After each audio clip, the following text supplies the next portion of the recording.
अस्सलाम वालेकुम my dear students, मैं उम्मीद करता हूँ सब खैर खैरियत से होंगे। First year federal board chemistry, national book foundation, new syllabus, chapter number 3 chemical bonding, lecture number 2।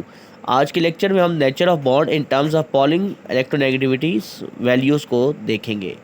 तो स्टूडेंट्स, आपको जूनियर क्लासेस में हम ये चीज़ देख कर आए हैं। मैं उसको रिकॉल कर दूं स्टूडेंट्स कि अगर हमारा डिफरेंस ऑफ इलेक्ट्रोनेगेटिविटी है ना, वो अगर आपके पास 1.7 या 1.8 से ग्रेटर आता है तो वो आपके पास आयनिक कंपाउंड हो जाता है, और कम होता है तो फिर आपके पास क्या हो जाता है, कोवलेंट। यानी कि इसको सिंपल अगर मैं बताऊं कि 1.7 से ग्रेटर है तो वो आपके पास पोलर में चला जाएगा, और 1.7 से लो होगा तो वो नॉन पोलर में चला जाएगा। स्टूडेंट्स, नॉन पोलर की जो इलेक्ट्रोनेगेटिविटीज़ वैल्यूज़ है ना, वो बेसिकली आपके पास क्या होती है जी, 0.4 या उससे भी कम हो जाती है। ठीक है, उसकी वजह ये होती है स्टूडेंट्स के जो पोलर मालिक्यूल्स होते हैं उसमें इलेक्ट्रॉन पेयर की शेयरिंग इक्वली नहीं होती, और जो नॉन पोलर मालिक्यूल्स है उसमें इक्वल शेयरिंग ऑफ इलेक्ट्रॉन्स होती है। ठीक है, कोवलेंट बॉन्ड में क्या होती है, शेयरिंग होती है। जैसे हम ऑर्गेनिक केमिस्ट्री में देखते हैं तो उसमें सारे organic compounds covalent in nature होते हैं और उनमें म्यूचुअल शेयरिंग होती है ज़्यादातर। ठीक है, तकरीबन तो सारी में कोवलेंट म्यूचुअल शेयरिंग हो रही है। तो आप ये बात समझ रहे हैं कि म्यूचुअल शेयरिंग जो होती है उसमें इलेक्ट्रॉन इक्वली शेयर हो रहे होते हैं। अब हम कुछ एग्जांपल्स देखते हैं और उसमें बॉन्ड टाइप्स को भी देखते हैं। वैसे ऑक्सीजन मालिक्यूल को देखें तो ये डबल कोवलेंट बॉन्ड बनाता है, क्योंकि ऑक्सीजन के एटॉमिक नंबर 8 पहले में, दो दूसरे में 6। तो ऑक्टेट के लिए 2 चाहिए। एक ऑक्सीजन का वैलेंस में आपके पास जो 2 इलेक्ट्रॉन, एक ऑक्सीजन ला रहा है और दूसरा 2 ला रहा है। हम डॉट क्लास से भी शो कर सकते हैं और ये आपस में शेयरिंग करके अपना ऑक्टेट कंप्लीट कर रहे हैं। अब ऑक्सीजन की जो इलेक्ट्रोनेगेटिविटी हम 3.5 भी कहीं पे देखते हैं आपकी बुक में। अब यहाँ 3.4 लिखी हुई है, 3.44। तो अब दोनों ऑक्सीजन के मालिक्यूल यानी कि each atom of oxygen molecule, ठीक है, उसकी इलेक्ट्रोनेगेटिविटी 3.44 होगी। ठीक है, तो अब इनका जो डिफरेंस आएगा, यानी कि हम दोनों की इलेक्ट्रोनेगेटिविटी का जब डिफरेंस निकालेंगे, दोनों को माइनस करेंगे तो वो 0 आ रहा है। तो उसका मतलब ये है कि कोई भी इन दोनों में से मालिक्यूल में से कोई भी एटम ऐसा नहीं है कि जो इलेक्ट्रॉन को अपनी तरफ स्ट्रांगली पुल करे। तो मालिक्यूल, इसका मतलब क्लियर हो गया कि ये कौन सा बॉन्ड बना रहा है, कोवलेंटली बॉन्ड बना रहा है। यानी कि इसमें शेयरिंग हो रही है, इक्वल शेयरिंग हो रही है। ठीक है, ऐसा नहीं हो रहा कि एक डोमिनेंट है, एक अपनी तरफ खींच रहा है और दूसरा दे रहा है। समझ रहे हैं बात को स्टूडेंट्स? इक्वल शेयरिंग हो रही है ना। इक्वल का मतलब क्या है कि दोनों की इलेक्ट्रोनेगेटिविटी भी सेम है, डिफरेंस 0 है।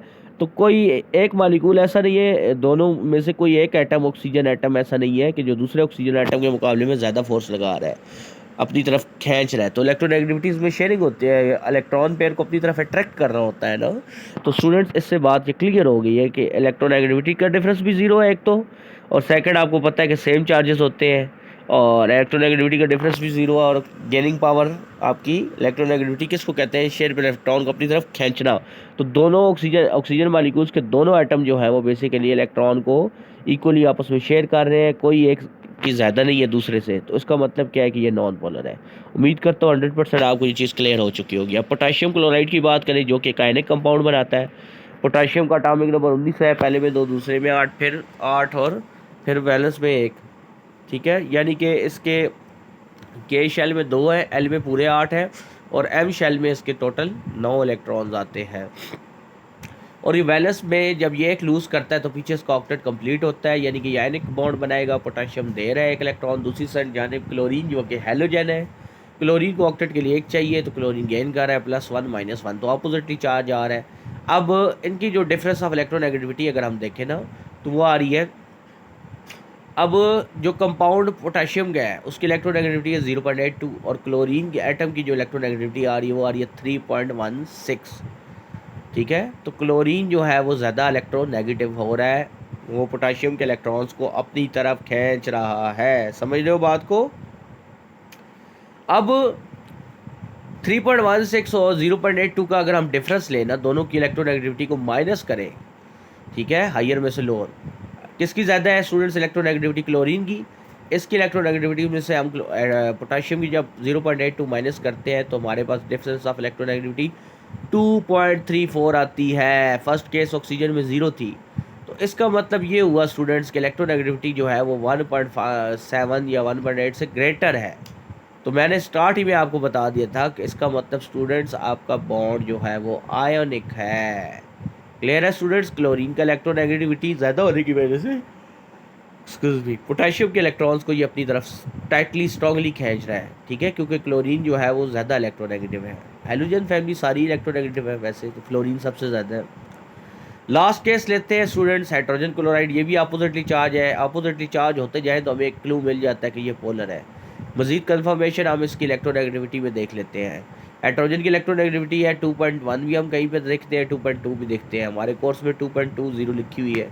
और क्लोरीन की आपको पता है, आपको मैंने बता दिया 3.16 है, वैसे 3.0 कहीं पर भी लिखी होती है, लेकिन एग्जैक्टली जो है वो 3.16।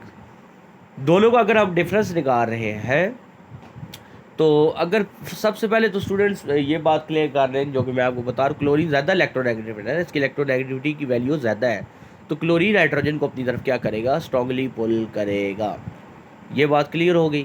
तो अब जो डिफरेंस इन दोनों का आ रहा है वो 0.96 आ रहा है। तो इसका मतलब ये हुआ कि आपका बॉन्ड जो है वो कौन सा है, कोवलेंट है। क्या है जी, कोवलेंट।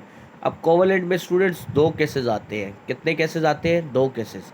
एक पोलर आता है और एक नॉन पोलर आता है। तो इसका मतलब ये हुआ कि आपकी जो इलेक्ट्रोनेगेटिविटी की वैल्यू है, अगर तो 0.4 से 1.8 के मिड में हो, बड़ी इंपॉर्टेंट बातें बता रहा हूँ, नोट कर रहे हैं ना सब।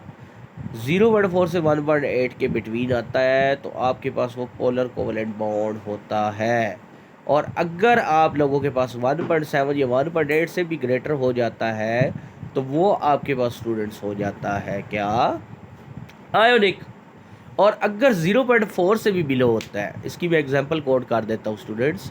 देखो स्टूडेंट्स, CH4, अब कार्बन की इलेक्ट्रोनेगेटिविटी 2.5, हाइड्रोजन की 2.2, डिफरेंस क्या आएगा, 0.3। तो अब ये नॉन पोलर कोवलेंट बॉन्ड बन गया है। क्लियर हो गया स्टूडेंट्स, 100% पक्की बात है ना। तो मैं उम्मीद करता हूँ आपको ये कंसेप्चुअल क्वालिटी लेक्चर अच्छे से समझ आ रहा होगा। अब स्टूडेंट्स हमारा जो आज का लेक्चर का पार्ट 2 है, covalent character in the compound, वो भी हम देख लेते हैं। कोवलेंट कैरेक्टर जो होता है किसी भी मॉलिक्यूल में, वो पोलराइजिंग पावर होती है, polarising power of a cation. और पोलराइजेबिलिटी जो होती है वो चार्ज डिस्टॉर्शन को कहते हैं कि आपका चार्ज कितना फैला हुआ है। जैसे एक मैग्नेट का फ्लक्स कितना फैला हुआ है, फिजिक्स में हम देखते हैं ना कि उसकी पावर कितनी है, उसकी रेंज कितनी है, उसकी रेंज के अंदर कोई भी चीज़ आएगी तो उसको खींच लेगा, कोई भी मैग्नेटिक पार्टिकल।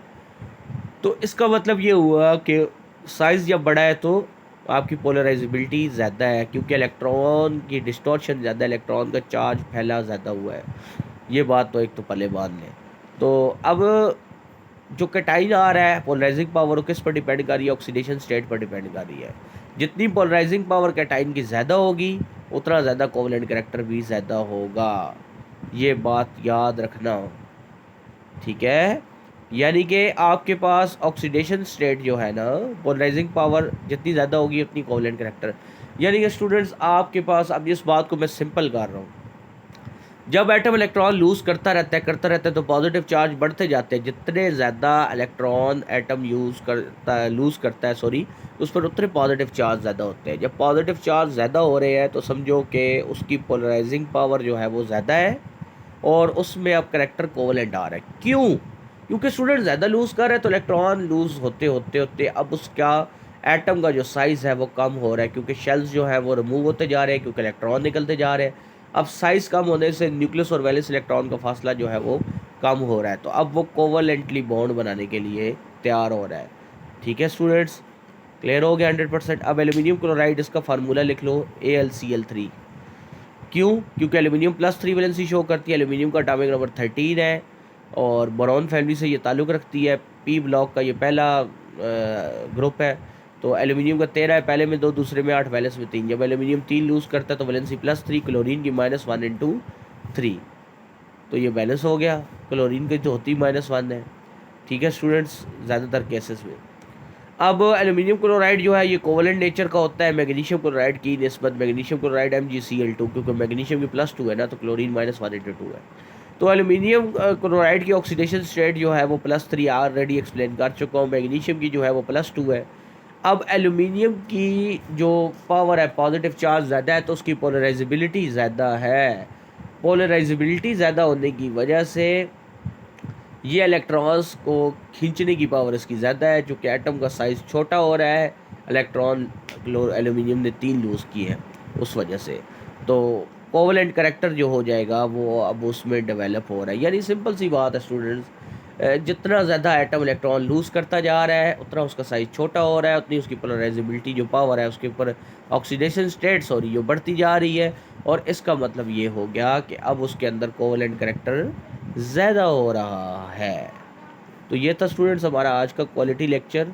उम्मीद करता हूँ आपको 100% पसंद आया होगा। लेक्चर को पूरा देखा करें स्टूडेंट्स।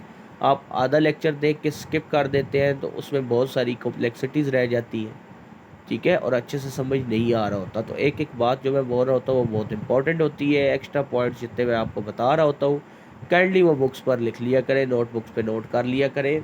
और किसी किस्म की कोई कन्फ्यूजन हो तो लाजमी कमेंट सेक्शन में इज़हार किया करें student. More you will ask more you will get, ठीक है।